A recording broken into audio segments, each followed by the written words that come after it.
প্রিয় শিক্ষার্থী বন্ধুরা, এখন আমরা তোমাদের বইয়ের আরেকটা ম্যাথ সমাধান করব। তো দেখো, এখানে তোমাদের বইয়ের एग्जांपल 4 নাম্বার ম্যাথ দেওয়া আছে, সেই ম্যাথটা একটু দেখি। এখানে বলা আছে কি, একটি 100 মেগাওয়াট স্টিম পাওয়ার স্টেশনের ব্যবহৃত কয়লার ক্যালোরিফিক ভ্যালু হচ্ছে 6400 কিলো ক্যালোরি পার কেজি।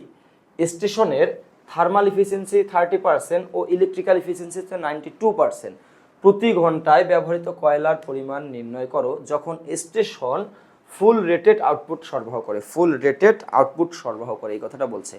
আচ্ছা, ওইটুকু আছে, তার আগে বলি, এখানে যে বলা আছে একটি 100 মেগাওয়াট স্টিম পাওয়ার স্টেশন, এটা দ্বারা কি বোঝাচ্ছে?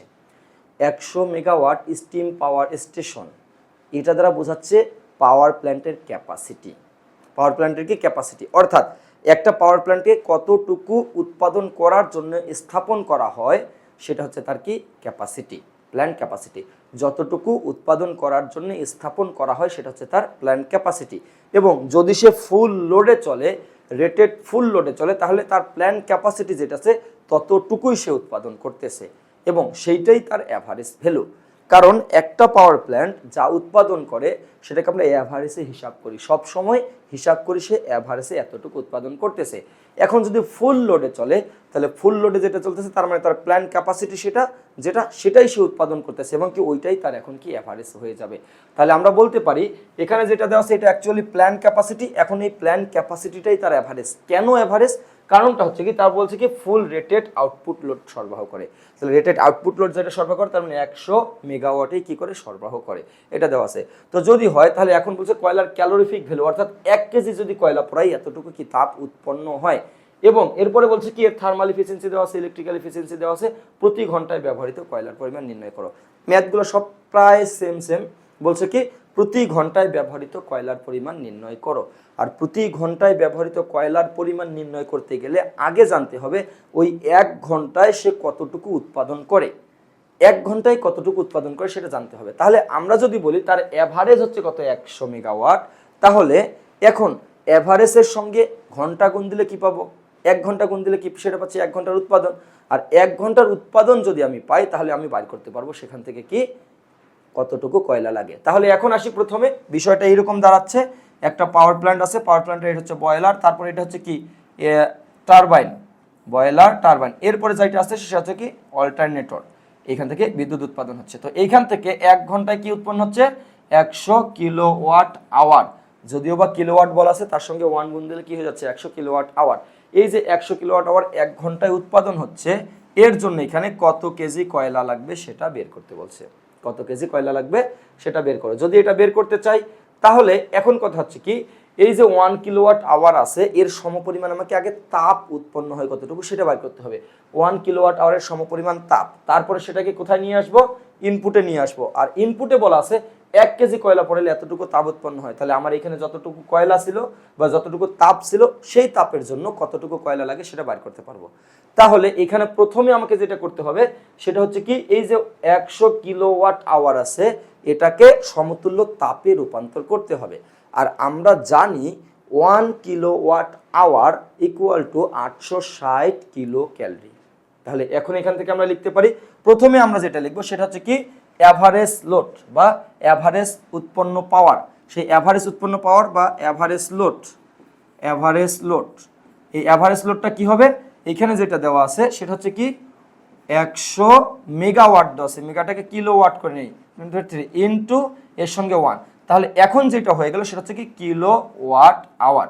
তাহলে ডাইরেক্টলি বলতে পারি 100 ইনটু 10⁻³ কিলোওয়াট আওয়ার। তাহলে আউটপুটে আমার এতটুকু কি হচ্ছে উৎপাদন হচ্ছে 1 ঘন্টায়।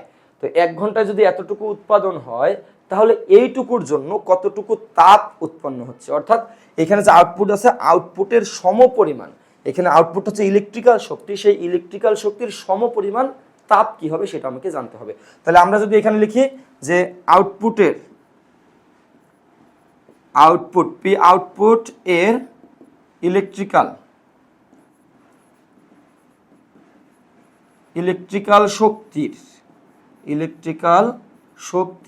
সমপরিমাণ,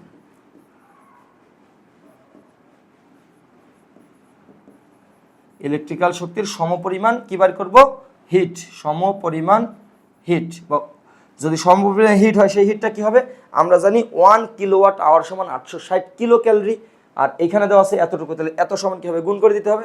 তাহলে এখান থেকে লিখতে পারি 100 ইন্টু 10⁻³ এর সঙ্গে কি লিখতে পারি ইন্টু 860। তাহলে এটা যদি আমরা গুণ করে দিই তাহলে কি পাবো, এটা আউটপুটের হচ্ছে তাপ, আউটপুটের কি তাপ, এত কিলো ক্যালোরি এটা পাচ্ছি। তাহলে এখন এখান থেকে আমরা যদি গুণ করি কত পাচ্ছি, 100 ইন্টু 10⁻³ এর সঙ্গে ইন্টু 860। তাহলে এখান থেকে আমরা পাই 86 ইন্টু 10⁻6 এত কিলো ক্যালোরি। তাহলে আউটপুটে কিন্তু আমার এতটুকু তাপ আছে, এই কথাটা বলতে পারি। অর্থাৎ আউটপুটে এতটুকু 1 ঘন্টায় উৎপাদন হচ্ছিল, এই 1 ঘন্টার সমপরিমাণ তাপ যতটুকু, সেই তাপটুকু আমরা পেয়ে গেলাম। তো এটা হচ্ছে আউটপুটের তাপ। আউটপুটের তাপটাকে যদি আমরা ইনপুটে নিয়ে আসি তাহলে হয়ে যাচ্ছে যে ইনপুটে এতটুকু কি আমরা তাপ দিচ্ছি, আর ওই তাপের জন্য কতটুকু কি লাগবে, কয়লা লাগবে, সেটা বের করতে পারবো। তাহলে এখন যদি এটাকে ইনপুটে নিয়ে আসতে চাই তাহলে অবশ্যই আমাকে কি করতে হবে, ইফিসিয়েন্সির মাধ্যমে নিয়ে আসতে হবে। তাহলে আমরা যদি এটাকে কি করতে চাই, ইফিসিয়েন্সির মাধ্যমে নিয়ে আসতে চাই, তাহলে এখানে থার্মাল ইফিসিয়েন্সি দেওয়া আছে আর একটা কি দেওয়া আছে, ইলেকট্রিক্যাল ইফিসিয়েন্সি। দুটাকে যদি আমরা কি করি, একত্রিত করি, একত্রিত করা মানে কি দুটা গুণ করে দেওয়া, তাহলে আমরা এখান থেকে বলতে পারি ওভারঅল ইফিসিয়েন্সি। এটা ওভারঅল কি পাবো, 0.3 ইন্টু 0.92। তাহলে এখান থেকে আসি 0.3 ইন্টু 0.92, তাহলে এখান থেকে আমরা যেটা পাচ্ছি 0.276। তাহলে এটা হচ্ছে আমাদের কি ওভারঅল ইফিসিয়েন্সি। ওভারঅল ইফিসিয়েন্সি আছে, আবার ওভারঅল কি আছে, আউটপুট আছে। তাহলে আমরা কোথায় আসতে পারবো, ইনপুটে। তাহলে এখন যদি আমরা ইনপুট বের করতে চাই তাহলে সেই ইনপুটটা হবে আমাদের কত, আমরা যদি বলি এটা ইকুয়াল টু আউটপুট ভাগ ইনপুট। তাহলে এখানে থেকে আমরা কি বার করি, ইনপুটটা বার করি। তাহলে ইনপুট হচ্ছে কত, আউটপুট আমাদের কত, এই যে 86 ইন্টু 10⁻6 ভাগ, এরপরে বলতে পারি কি 0.276। তাহলে এখান থেকে আমরা ইনপুট পেয়ে যাচ্ছি। তাহলে এখান থেকে বলতে পারি 86 ইন্টু 10⁻6 ভাগ, এখান থেকে হচ্ছে 0.276। তাহলে এখান থেকে যা আসে সেটা হচ্ছে কি 311.59 ইন্টু 10⁻6 এত 10⁻6 এত কি পাইলাম, কিলো ক্যালোরি। তাহলে এখান থেকে আমরা বুঝতে পারতেছি যে ইনপুটে যদি এতটুকু তাপ উৎপন্ন হয় তাহলে আউটপুটে 100 মেগাওয়াট অথবা 100 ইন্টু 10⁻³ এত কিলোওয়াট আওয়ার উৎপন্ন হবে। তাহলে ইনপুটে এতটুকু তাপ দিচ্ছি। এখন ইনপুটে যে আমরা তাপ এতটুকু দিচ্ছি, কোথা থেকে দিচ্ছি, কয়লা থেকে। তাহলে এখন এই কথাটা বলে দিছে আমাদের, কি বলে দিছে, যে 1 কেজি যদি আমরা কি পোড়াই, কয়লা পোড়াই, তাহলে এতটুকু তাপ উৎপন্ন হয়।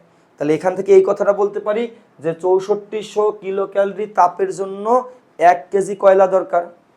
6400 কিলো ক্যালোরি তাপ উৎপন্ন করার জন্য এতটুকু কয়লা দরকার। তাহলে ইনপুটে আমাদের যেই তাপটা উৎপন্ন হচ্ছে ওইটুকুর জন্য কয় কেজি কয়লা দরকার, এটাই তো আমাকে বের করতে বলছিল কি যে প্রতি ঘন্টায় ব্যবহৃত কয়লার পরিমাণ নির্ণয় করো। তাহলে এখন 6400 কিলো ক্যালোরি তাপ উৎপন্ন করার জন্য 1 কেজি কয়লা দরকার, আর আমাদের ইনপুটে যেটা আমরা পাইছি সেটার জন্য কি লাগবে, কতটুকু কয়লা লাগবে সেটা। তাহলে আমাকে 64 দ্বারা ভাগ দিলেই হয়ে যাচ্ছে। তাহলে আমরা যদি এখান থেকে যেটা পাই সেটা হচ্ছে কি, এখান থেকে প্রয়োজনীয় কয়লা এটুকু আমরা বলতে পারি, প্রয়োজনীয় কয়লার পরিমাণ। অতএব প্রয়োজনীয় কয়লার পরিমাণ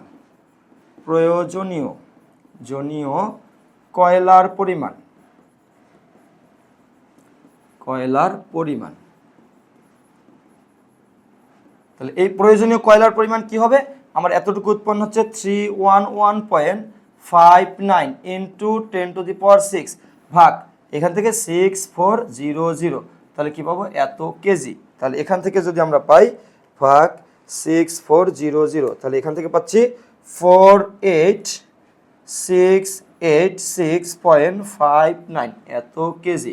অথবা এটাকে যদি আমরা টন করি তাহলে 1000 দ্বারা ভাগ দিতে পারি, তাহলে হচ্ছে 48.686 এত টন। তাহলে আমাদের প্রতি ঘন্টায় আমাদের কি লাগতেছে, প্রতি ঘন্টায় 48.686 টন কয়লা লাগতেছে। তাহলে বন্ধুরা এটাই ছিল আমাদের ম্যাথ। আশা করি ম্যাথটা বুঝতে পারছো। ধন্যবাদ সবাইকে।